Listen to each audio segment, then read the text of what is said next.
بسم اللہ الرحمن الرحیم رب اشرح لی صدری ویسر لی امری واحلل عقدۃ من لسانی یفقہوا قولی۔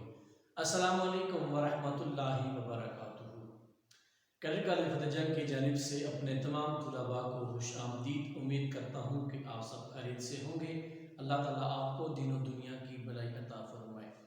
ڈیئر کیڈٹس، لاسٹ لیکچر میں ہمارا عقیدہ رسالت والا جو ٹاپک تھا وہ مکمل ہو گیا تھا۔ اس کی ہم نے ایکسرسائز مشق بھی مکمل کر لی تھی، اور امید ہے کہ اس کو آپ نے اپنی ہوم ورک میں اور اپنی بکس کی ایکسرسائز ہے اس کو مکمل کر لیا ہوگا۔ ڈیئر کیڈٹس، آج ہم جو ٹاپک شروع کرنے والے ہیں ایمانیات اور عبادات میں، سیکنڈ جو ہمارا ٹاپک ہے وہ ہے اسلام میں عبادت کا تصور۔ اب اسلام نے یہ ہمیں اللہ تبارک و تعالیٰ نے حکم دیا کہ آپ کو میں نے اس لیے پیدا کیا کہ تم میری عبادت کرو۔ اب اسلام میں عبادت سے کیا مراد ہے، عبادت کیا چیز ہے، عبادت کے معنی کیا ہیں، اور عبادت کا مفہوم کیا ہے، عبادت کرنے والے کو کیا کہا جاتا ہے، اور اس عبادت کی امپورٹنس، اہمیت اسلام میں کیا ہے، یہ دو جو سوالات ہیں آج ہم یہاں پر پڑھیں گے۔ ایک یہ ہے کہ عبادت کا معنی اور مفہوم ہے،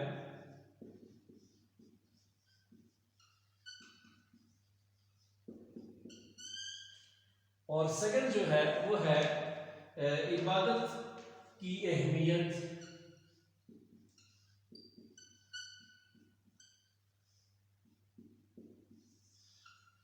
یہ دو چیزیں ہم یہاں پر آج کے ٹاپک میں سمجھیں گے کہ عبادت کا لفظی اور لغت میں عبادت کے معنی کیا ہیں، اور اسلام میں اس کو عبادت کو کیا کہا جاتا ہے، اس عبادت کا مفہوم کیا ہے۔ اور سیکنڈ جو چیز ہم پڑھیں گے وہ ہے یہ کہ اسلام میں اس عبادت کی اہمیت کیا ہے۔ ہم اس کو قرآن مجید اور احادیث رسول صلی اللہ علیہ وآلہ وسلم سے اس چیز کو ثابت کریں گے۔ تو آپ بغیر کسی دیر کے اپنی بک کا پیج نمبر 15 نکالیے،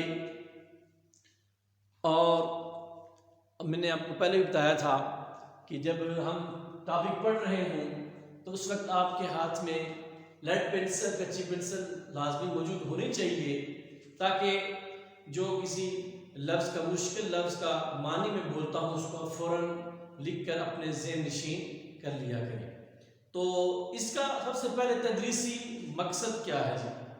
اس کو پڑھانے، اس چیپٹر کو، اس ٹاپک کو، اسلام میں عبادت کا تصور، اس کو پڑھانے کا مقصد کیا ہے وہ دیکھیے۔ طلباء اسلام کا تصور عبادت سمجھ کر بیان کر سکیں، یعنی آپ کو یہ بات معلوم ہو جائے کہ اسلام کا جو عبادت کا تصور ہے، عبادت کس طرح کی جائے، عبادت کون سی ہے، کس کی بات کی جائے، کیوں کی جائے، یہ تمام آپ کو اس ٹاپک میں بات سمجھ آ جائے گی۔ سب سے پہلے بک کو دیکھیے کہ عبادت کا لفظی معنی ہے بندگی۔ عبادت جو ہے اس کے لفظی معنی کیا ہے، بندگی کے بھی میں آگے معنی آپ کو بتاؤں گا، لیکن فرسٹ آپ یہ یاد رکھ لیں کہ عبادت کے جو معنی ہیں، جو عبادت ہمیں کہا گیا ہے عبادت کریں، عبادت کریں، اس کا معنی کیا ہے، بندگی۔ بندگی کے معنی میں آپ کو بتاؤں گا۔ تو دیکھ لیجیے عبادت کا لفظ کس چیز سے نکلا ہے۔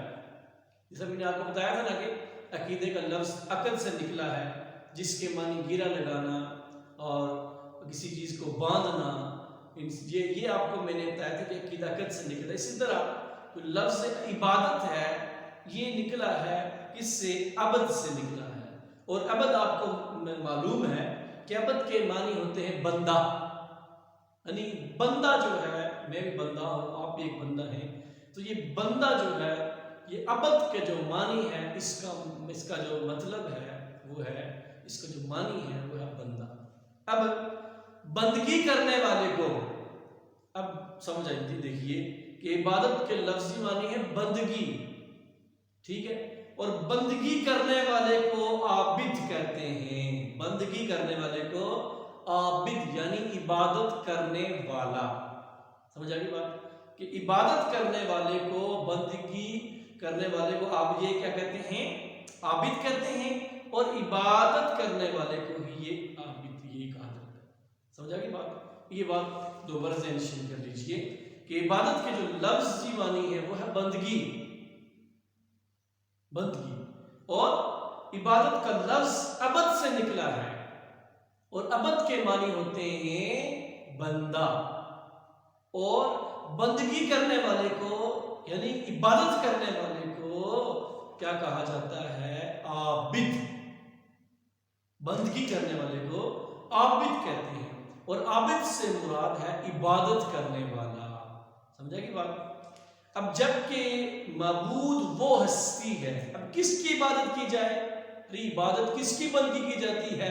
بندگی ایک معبود کی جاتی ہے، بندگی عبادت ایک معبود کی جاتی ہے، جس کی پوجا پاٹ کی جاتی ہے، جس کے آگے جھکا جاتا ہے، جس کے آگے اپنا سر تسلیم و خم کیا جاتا ہے، وہ کیا کہتے ہیں کہ جب کہ معبود وہ ہستی ہے جس کی عبادت کی جاتی ہے۔ معبود حقیقی کون ہے؟ اس پوری کائنات کا، میرا اور آپ کا معبود حقیقی، معبود حقیقی بولتے ہیں کہ جس کی حقیقت میں اس کی عبادت کی جائے، یعنی حقیقی معبود، سچا حق والا معبود، جس کی معبود بولتے ہیں اس کی عبادت کی جائے، وہ کون ہے؟ وہ کہتے ہیں کہ وہ صرف اللہ تعالیٰ کی ذات ہے، جس نے پوری کائنات کو بنایا، یہ مجھے بنایا، آپ کو بنایا، اس پوری کائنات کو بنایا، چرند پرند نباتات اور حیاتیات، یہ نباتات سب چیزیں، یہ پہاڑ، یہ زمین، یہ آسمان، یہ چرند، یہ پرند، یہ سب چیزیں جو ہیں اس نے بنائی اللہ تعالیٰ نے، وہی معبود ہستی ہے۔ یعنی اتنی بے شمار چیزیں اس نے بنائی ہیں، وہ کوئی عام نہیں ہے بلکہ وہ حقیقی معبود ہے۔ اور انسان کی پیدائش کا مقصد اللہ تعالیٰ نے پیدا کیا، ہمارا معبود وہی ہے، تو اس نے ہماری پیدائش کا مقصد خود بیان فرمایا کہ تمہیں کیوں پیدا کیا، وہ خود دیکھیے۔ انسان کی پیدائش کا مقصد ہی اللہ تعالیٰ کی عبادت ہے۔ قرآن مجید میں اللہ تعالیٰ خود ارشاد فرماتا ہے کہ وَمَا خَلَقْتُ الْجِنَّ وَالْإِنسَ إِلَّا لِيَعْبُدُونَ، کہ بے شک ہم نے جنوں اور انسانوں کو اس لیے پیدا کیا کہ وہ میری عبادت کریں۔ یہ بات سمجھ آ گئی کہ ہمارا سب کا معبود حقیقی کون ہے؟ اللہ تعالیٰ ہے، اور ہمیں اللہ تعالیٰ نے بنایا اور بنانے کا مقصد سمجھا دیا، اور جو ہمیں انسانوں کو کیوں ہم نے اس طرح بھیجا، کہا کہ صرف میری عبادت کے لیے، میری بندگی کے لیے، میری عبادت کرنے کے لیے۔ اب سمجھ آئے گا کہ بندگی کسے کہا جاتا ہے؟ جس کی عبادت کی جاتی ہے، عبادت کرنے والے کو، بندگی کرنے والے کو عابد کہا جاتا ہے۔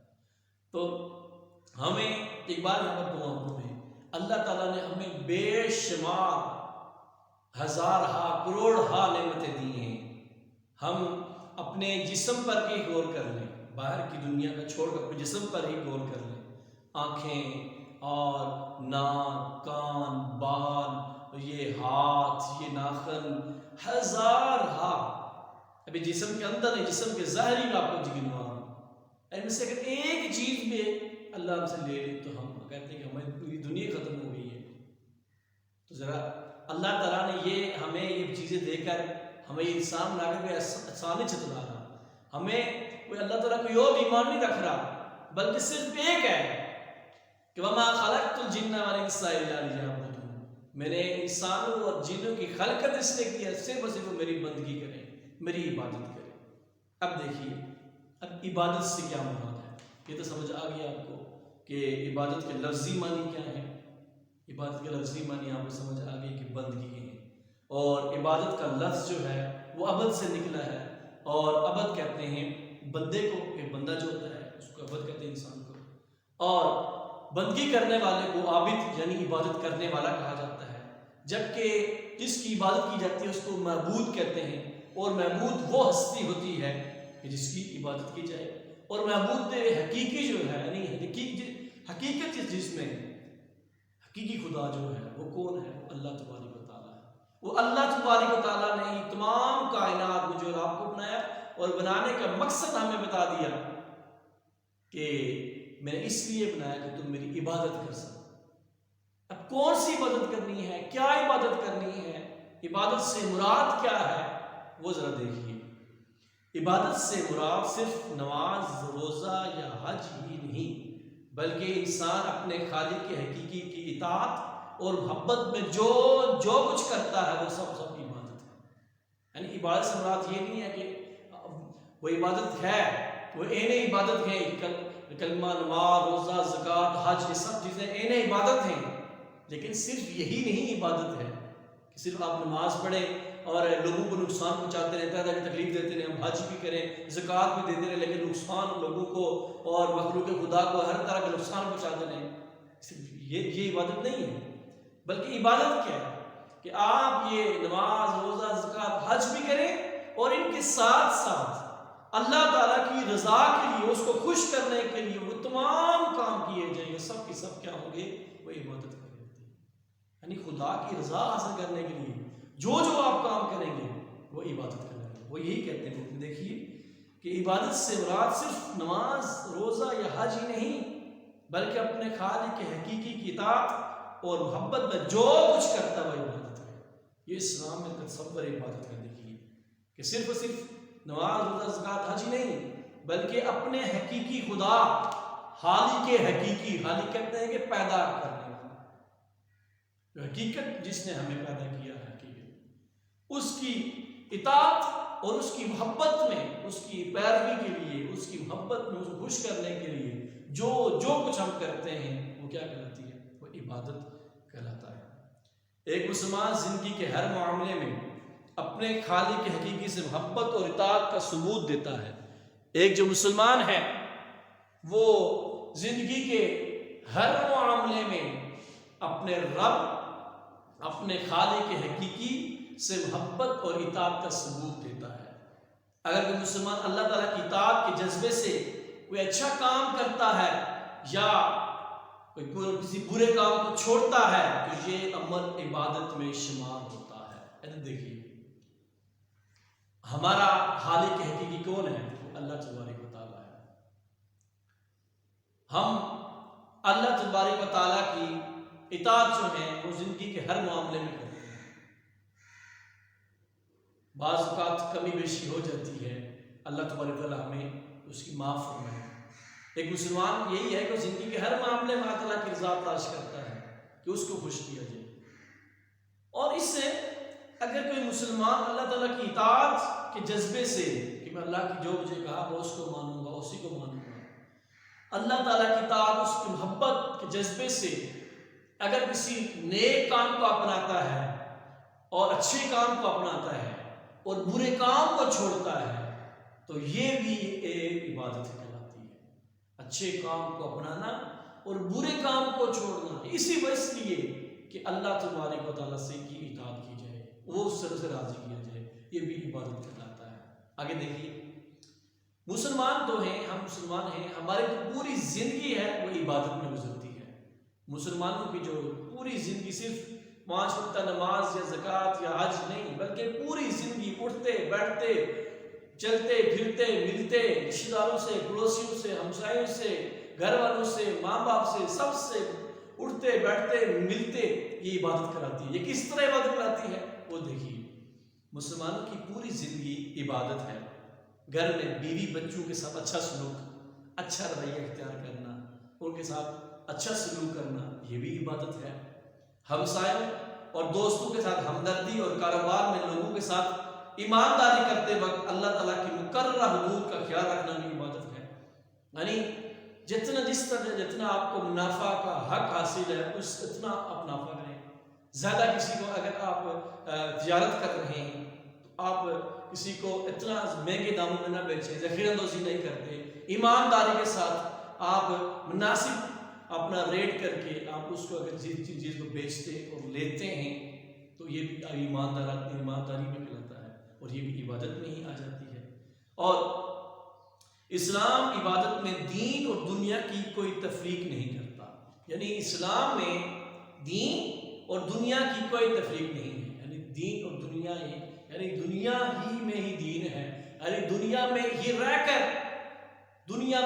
کر اپنے معاملات میں، اپنے لین دین میں، اپنے کاروبار میں، اپنے والدین کے ساتھ، اپنے بیوی بچوں کے ساتھ، اور اپنے رشتہ داروں کے ساتھ، اپنے ہمسایوں کے ساتھ، اور جتنے بھی لوگ ہیں ان کے ساتھ دنیا میں رہتے ہوئے آپ اچھے عمل کریں گے، ساتھ ایک اچھا سلوک کریں، تو دین بھی تو یہی سکھاتا ہے۔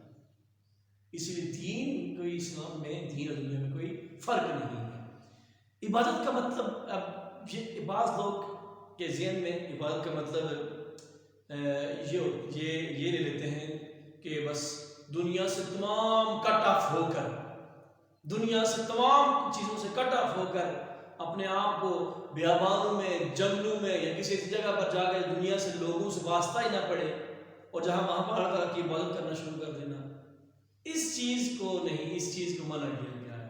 یہ اسلام میں اجازت نہیں ہے۔ وہ دیکھیے کیا ہے، ہاں آپ کبھی کبھار کسی وقت تنہائی میں مسجد کے کسی کونے میں، اپنے گھر کے کسی کونے میں اللہ تعالیٰ کے آگے مراقبہ کر کے اس کو یاد کر سکتے ہیں، لیکن ہمیشہ کے دنیا سے کٹ آف ہو کر چلے جانا، یہ اسلام میں اس چیز کی اجازت نہیں دیتا۔ وہ دیکھیے، عبادت کا مطلب یہ نہیں ہے کہ انسان اپنی معاشرتی ذمہ داریوں سے منہ موڑ کر جنگلوں اور ویرانوں میں نکل جائے۔ تمام جو معاشرتی ذمہ داریاں، اپنے بیوی بچوں کو چھوڑ کر، اپنے جو اس کے اور ذمہ داریاں تھیں دنیا کی، ان کو چھوڑ کر، اصل مومن وہ ہے، یاد رکھ لیں، اصل مسلمان وہ ہے کہ اس دنیا میں رہتے ہوئے تمام دنیا کے نوازوان ان کو بھی کرے اچھے طریقے سے، اور دین کے جو ہیں، دین کے معاملات ہیں اللہ تعالیٰ کو خوش کرنے کے لیے، ان کو بھی اچھے طریقے سے اثر انداز میں کرے۔ آگے دیکھیے کہ عبادت کا مطلب یہ نہیں کہ انسان اپنی معاشرے میں جو رہتے ہوئے ذمہ داریوں سے منہ موڑ کر جنگلوں اور ویرانوں میں نکل جائے اور وہاں جا کر عبادت کرے۔ اسلام نے دین اور دنیا کو ساتھ لے کر چلنے کا حکم دیا ہے۔ اسلام نے اکیلے یہ نہیں کہا کہ آپ سب کچھ دنیا کو چھوڑ کر اور آپ صرف دین پر امپلیمنٹ کرنے کے لیے آپ اس پر عمل کریں، نہیں، بلکہ اسلام نے کیا کہا کہ دین اور دنیا کو ساتھ لے کر چلنے کا حکم دیا ہے۔ اپنی ذمہ داریوں سے کنارہ کشی، علیحدگی اختیار کر کے عبادت کا تصور ان مذاہب میں ہے جن کے نزدیک دین اور دنیا ایک دوسرے کی ضد ہیں، یعنی مختلف ہیں۔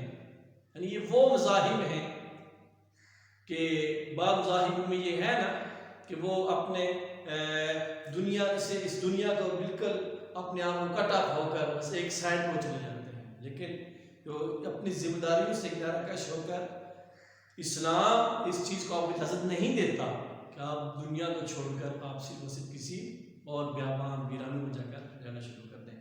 اسلام میں ترک دنیا کا کوئی تصور موجود نہیں ہے۔ ترک دنیا کو چھوڑنا، اسلام میں اس دنیا کو چھوڑنے کا کوئی تصور موجود نہیں۔ اگر ہمیں دنیا میں بھیجا نا، اس سے کوئی نہ کوئی مقصد ہے، ہمیں ایک دوسرے لوگوں کی ضرورت ہوتی ہے، ہمیں یہاں پر معاشرت کچھ ہمارے جس طرح اور ذمہ داریاں ہیں، اس طرح ہماری کچھ معاشرتی ذمہ داریاں بھی ہوتی ہیں۔ اگر ہم تسبیح اٹھا کر، پورا مسلح اٹھا کر پورا دن نماز پڑھتے رہیں لیکن اپنی بیوی بچوں کو کھانے کے لیے کچھ نہ دیتے رہیں، اور ہماری وجہ سے دوسرے لوگ نقصان اٹھاتے رہیں، تو ہمارے لیے اس کا کوئی فائدہ نہیں ہوتا، ہمارے سے فائدہ نہیں ہے، بلکہ اپنی معاشرتی زندگیوں کو طے کر کے اس میں خدا کو راضی کرنا، لوگوں کو راضی کرنا، اور ساتھ پھر اللہ تعالیٰ کی عبادت کرنا، یہ اصل مومن کی پہچان ہے۔ اسلام نے اس لیے کہا کہ ترک دنیا کا کوئی تصور موجود نہیں ہے، دنیا کا چھوڑنے کا۔